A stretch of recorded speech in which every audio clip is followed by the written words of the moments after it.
due process must be followed. That is the point we are making. So doesn't this judgment mean that they will follow due process? The way that it came, for example, we have in the news that 50 prominent Nigerians who are having corruption cases are to be restricted from traveling out of Nigeria or something. Even though the government says, look, they won't publish the names of those 50. And that, to me, it's even dangerous.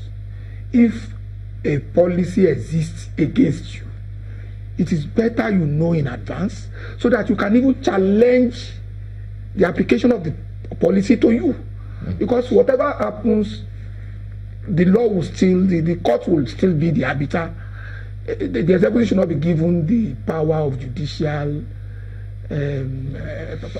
powers. Okay, because at the moment, but better still, as of Friday, I'm not sure the office of the SGF had made available a CTC of that executive order such that persons or people can understand that better, because it's that office that's supposed to issue to Nigerians and then people can follow through. But who knows if that will happen today.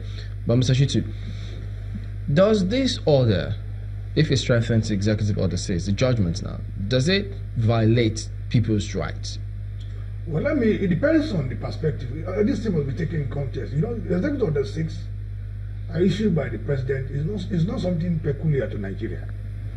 If you look at the UK, under the UK jurisdiction, there's just unexplained word order. But our laws are our laws. Yes. Our laws guarantees freedom of movement. Yes. Doesn't this judgment go against that particular right? Well, it depends. It depends on what the executive order seeks to achieve.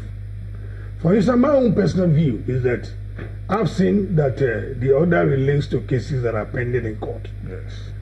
In my view, as an officer in the Temple of Justice, once a matter has been submitted for adjudication before a court of competent jurisdiction, no attempt should be made by any other power to, withhold the powers of the court. Does this issue the travel ban? That is the problem I have with the Executive Order 6. Okay, so can the travel ban be interpreted as such, trying to whittle down the powers of the judiciary? In my view, it is a surplusage. Surplusage in the sense that there are various, anti-corruption laws, giving powers to the court, to exercise powers contained in Executive Order 6. EFCC Act, for instance, ICPC Act, Code of Conduct Bureau Act, even the Criminal Procedure, Act. All of these, even anti-fraud, fraud-related, acts. All of these, empower the courts to issue wide-ranging orders, even when the defendant is not on trial. So that, in other words, there's no need to have the Executive Order 6. Executive Order 6 is a surplus. But again, we should not condemn it. We should not condemn it because it demonstrates the resolve of the federal government to fight corruption frontally. And like my other friend mentioned, the fight against corruption must be done in the context of respect for the rule of law.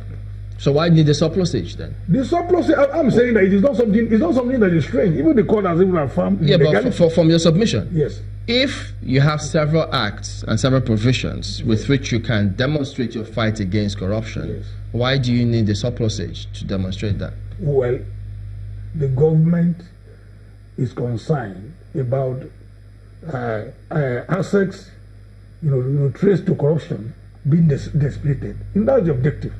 But I'm saying that, the concern I have on over the Executive Order 6 is because some of those persons listed are currently undergoing trial.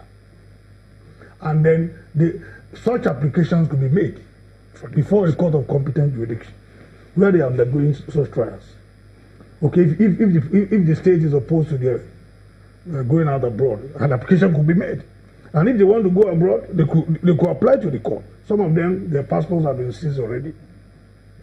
So you understand me? And once your passport is seized, you cannot go, you cannot travel. But this list now, because we see that they say we won't publish names of those that have been banned. That's ascribed to the presidency.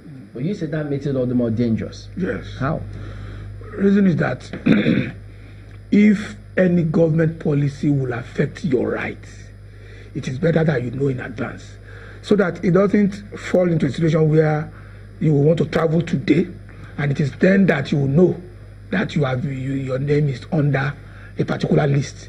To me, that is contrary to democratic principle.